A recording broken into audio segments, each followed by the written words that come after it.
22 result என்ன? அதாவது நேற்று 21 6 மணி ரிசல்ட் வந்து பார்த்திங்கன்னா அதுலேருந்து தான் ரிசல்ட் வந்திருக்குது.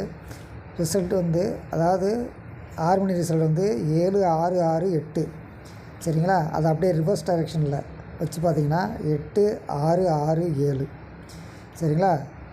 8ம் 7ம் அப்படியே பாஸ் ஆகிடுச்சு. 2 6க்கு 2 8 வச்சுட்டாங்க.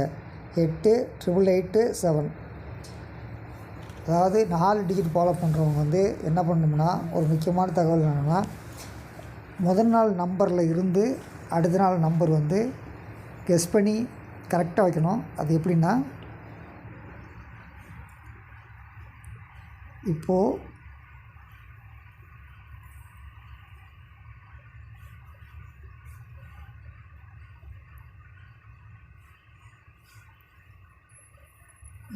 தேதி இன்றைக்கி ரிசல்ட் என்னென்னு பார்த்தீங்கன்னா 8887 சரியா? இது 21 ரிசல்ட் எடுத்துக்கணும். 21 ரிசல்ட் என்னென்னு பார்த்தீங்கன்னா 8337. அதாவது டி போர்டும் சி போர்டும் மாற்றக்கூடாது.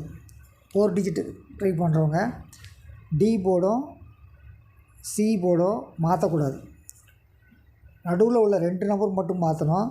அந்த 2 நம்பர் வந்து ஒரு சில நாள் ரெண்டுமே +1 வைப்பாங்க, ஒரு சில நாள் ரெண்டுமே +2 வைப்பாங்க, இல்லைன்னா ரெண்டுமே ஆப்போசிட் நம்பர் வைப்பாங்க. 3க்கு ஆப்போசிட் நம்பர் 8 8887 இன்றைக்கி வந்து ரிசல்ட்டு அதுலேருந்து தான் அடிச்சிருக்காங்க. இப்படி கால்குலேஷன் எடுத்தால் மட்டும்தான் 4 டிஜிட் வந்து கால்குலேட் பண்ண முடியும். 4 டிஜிட் வந்து ஒரு 4 நாளைக்கு ஒருக்கா கூட ட்ரை பண்ணால் கூட போதும். அடுத்து அதாவது ஒரு மாதத்தில் சி போர்டு மட்டும் 2 தடவை அல்லது 3 தடவை சேம் அதே நம்பர் வரும். இங்கே 2 6 வந்திருக்கு, இங்கே 2 7 வந்திருக்கு சரிங்களா? அடுத்து இன்னொரு விஷயம்னா, ஒரு நாள் விட்டு ஒரு நாள் அப்படியும் நம்பர் இறங்கும், ஒரே நம்பர் சரிங்களா? அதையும் பார்த்துக்கணும். சி போர்டு நான் சொல்கிறது வந்து சி போர்டு ஒரு நாள் விட்டு ஒரு நாள் இறங்கும். அப்படி இல்லைன்னா கண்டினியூஸாக முதல் நாள் இறங்குனதே அடுத்த நாள் இறங்கும். அப்படி மாதத்தில் 2 தடவை 3 தடவை இறங்கும். இன்றைக்கி 6 மணி ரிசல்ட் என்னென்னா 0732. இதில் ஏதாவது 2 போர்டு இருக்கலாம், அப்படி இல்லாட்டி ஒரு போர்டு இருக்கலாம். நேற்று நம்ம என்ன சொல்லியிருந்தோம்னா, ஏபிசிக்கு வந்து ஃபாலோ பண்ணுறவங்க பி போர்டு மாற்றக்கூடாது அப்படின்னு நம்ம சொல்லியிருந்தோம். அந்த கணக்கில் வந்து இன்றைக்கி என்ன நம்பர்னால் 887 வந்திருக்குது. இதில் பி போர்டு மாற்றக்கூடாது. பி போர்டு வந்து 8. அடுத்து ஏ போர்டை வந்து சி போர்டில் வைக்கணும், -1 போட்டு வைக்கணும். அப்போ 7, இங்கேயும் 7 தான் இருக்குது. அதே 7 வந்து இங்கேயும் வைக்கணும். ஏபிசி ஏயும் சியும் சேமாக ஒரு நம்பர் வைக்கணும். பி போர்டு மாற்றக்கூடாது. இது ஒரு ஃபார்முலா. இந்த ஃபார்முலா பார்த்திங்கன்னா நாளைக்கு 787 வருது. அப்படி பார்க்கும்போது இந்த 7 ஸ்ட்ரைட்டாக இறங்கலாம், 8க்கு 2க்கு 7 இறங்கலாம், 3க்கு 8 இறங்கலாம், 7 8 7 இறங்கலாம்.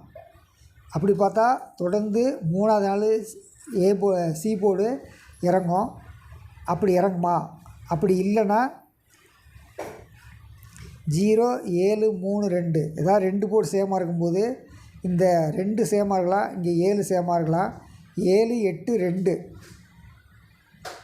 உட்கார்றதுக்கு வாய்ப்பு இருக்குது. இப்படி தான் கால்குலேஷன் எடுக்கணும். நம்ம சொல்கிறது 2 ஃபார்முலாவில் திருப்பி பார்த்துக்கலாம். இன்றைக்கி என்ன ரிசல்ட்டுங்கிறத பார்த்துக்கணும். இன்றைக்கி ரிசல்ட்டில் வந்து டி போர்டும் சி போர்டும் அப்படியே வைக்கணும் சரிங்களா? அடுத்து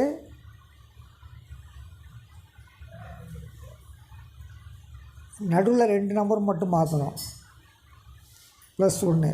இது 4 டிஜிட்டுக்கு உள்ள நம்பரு 8997. நாளைக்கு 4 டிஜிட்டுக்குரிய கெஸ்ஸிங் நம்பரு இப்படி எடுக்கணும்.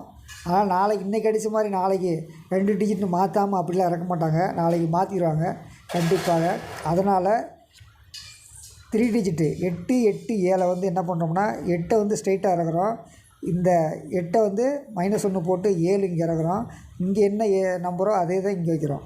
7 8 7 3 டிஜிட்டு 3 டிஜிட் வந்து 787, 4 டிஜிட் வந்து 8997. இது கால்குலேஷன் ஃபார்முலா. இதுதான் இறங்கும்னு அர்த்தம் இல்லை. இந்த ஃபார்முலாவில் கொண்டு எடுத்துகிட்டே வர்றவங்க ஒரு நாள் சக்ஸஸ் பண்ணலாம். தொடர்ந்து நீங்கள் நம்ம 3 டிஜிட் 4 டிஜிட் நன்றி வணக்கம்.